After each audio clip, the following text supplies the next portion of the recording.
ఏమై ఉన్నాను? నేను దేవుని రాజ్య సంబంధమై ఉన్నాను. నేను దేవుని రాజ్యమునై ఉన్నాను. అయితే నీ ఒకటి ఆత్మకార్యం జరగాలి ఈరోజు. హల్లెలూయా, హల్లెలూయా.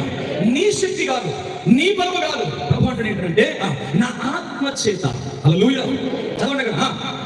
బలము చేతనైన నా ఆత్మ చేత, నా ఆత్మ చేత అంటే అర్థం ఏంటి? పరిశుద్ధాత్మ చేత. హల్లెలూయా, హల్లెలూయా, హల్లెలూయా.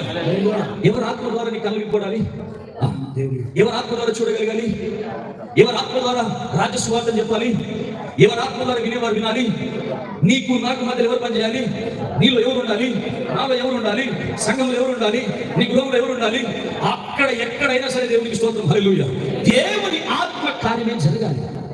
ఆమేన్, హల్లెలూయా. ఆది కాండం నుంచి ప్రకటన వరకు ఎవరి కార్యం జరుగుతుంది? నీ జీవితం ఆరంభం నుంచి ఎంతవరకు పరిశుద్ధాత్మ కార్యమే జరగాలి. అయితే చెప్పు, నేను దేవుని రాజ్యమునై ఉన్నాను. నేను దేవుని ఆత్మ సంబంధం